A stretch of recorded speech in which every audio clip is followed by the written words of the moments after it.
our Savior Christ Jesus destroyed death and brought life to light through the gospel.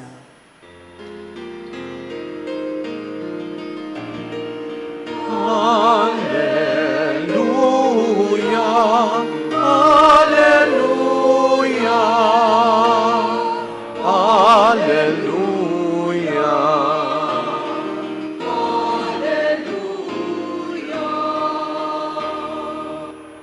The Lord be with you. And with your spirit. A reading from the Holy Gospel according to Luke. Glory to you, O Lord.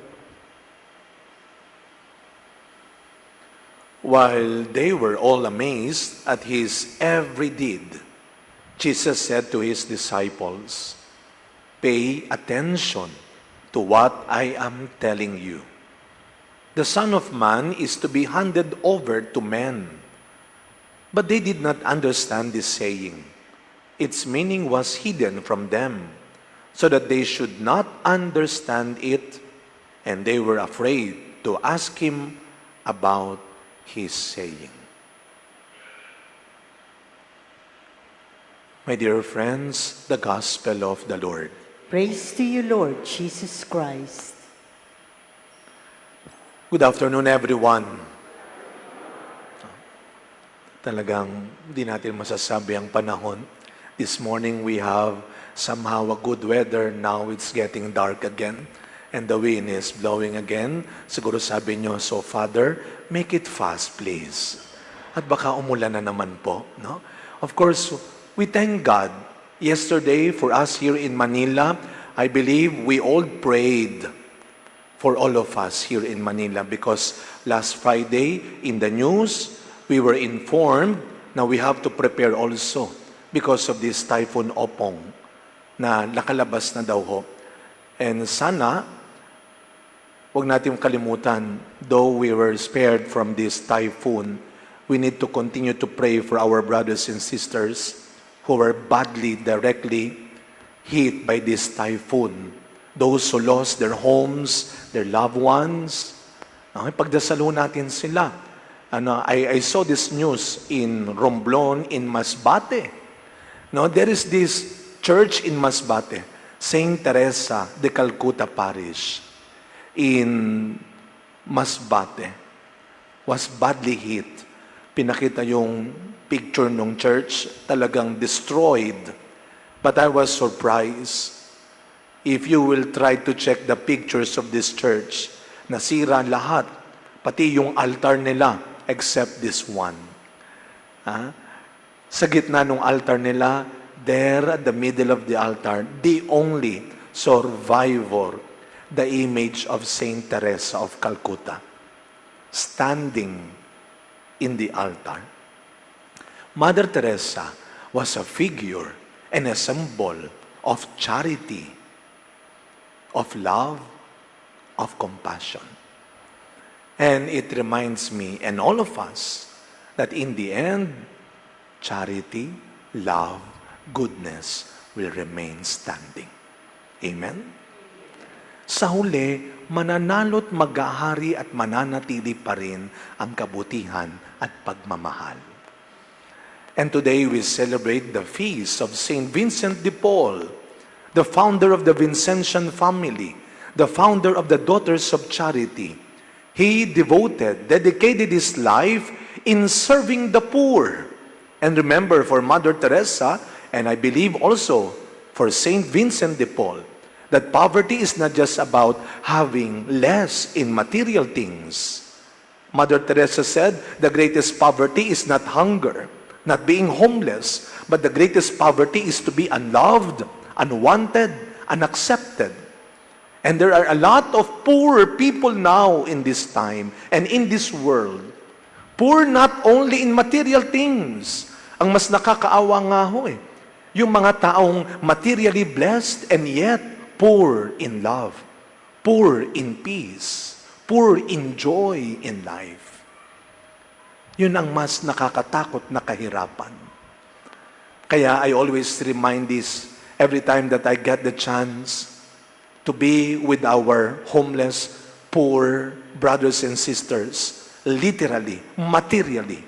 Lagi ko pinapaalala sa kanila, beware of falling into the temption na wala ka nangang makain, wala ka nangang pera, pati magandang ugali, wala ka.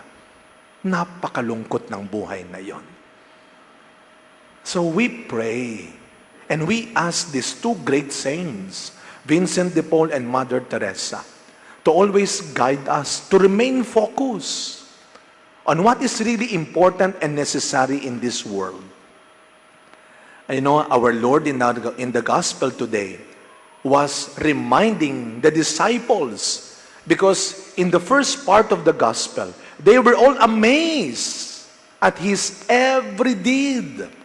Perhaps the disciples, the people, were so focused on the great deeds of Jesus, healing the sick, feeding the thousands, making miracles, teaching great works, teaching great lessons and teachings in life.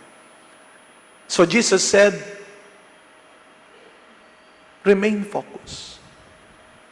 This is not just about these wonderful deeds that I have done. This is not just about the miracles that you have seen. Remain focused.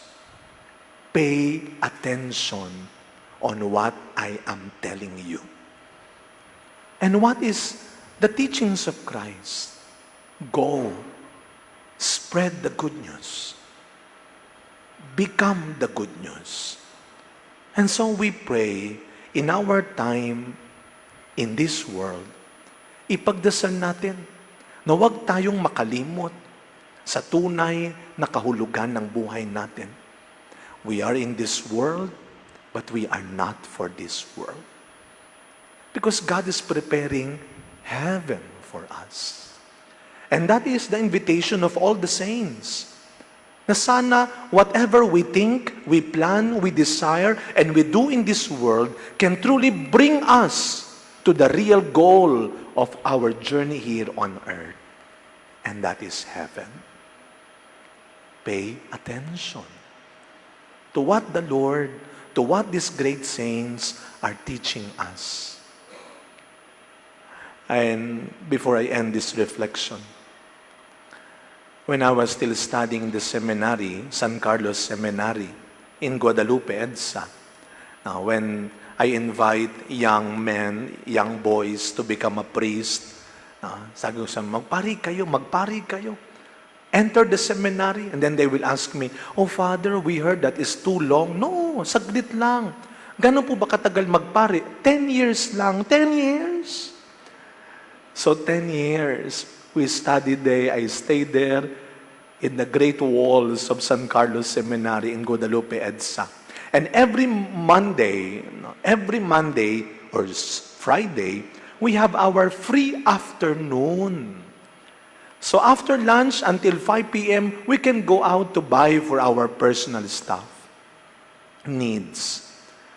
And then we have to cross the overpass from Guadalupe, San Carlos, to the other side of Guadalupe Mall, the ABC Mall. Kami naman po ng aking kaibigan, since most of the time we lack budget, so 1 to 5 p.m., lalabas lang kami ng 4 p.m. to buy banana Q and gulaman just to feel and experience the outside world for some time. So tatawid kami. And sa overpass, there is an old lady and her granddaughter. Namamalimos. For 10 years, daan kami ng daan doon. So nung gagraduate na kami on my last year, I still see this old lady and the granddaughter. Malaki-laki na siya, siyempre 10 years. So sabi ko doon sa kaklase ko, grabe, 10 years. Nakamagkano na kaya ito? Baka nakaipon na sila. And then, before I finish my formation, God made me realize and help me ask myself, for 10 years, ilang beses kang tumigil at nagbigay sa kanila. For 10 years, that you've been passing that overpass, How many times did you ever try to stop and give something for them? Or maybe I was just so focused in becoming a priest and failed to become a good Christian.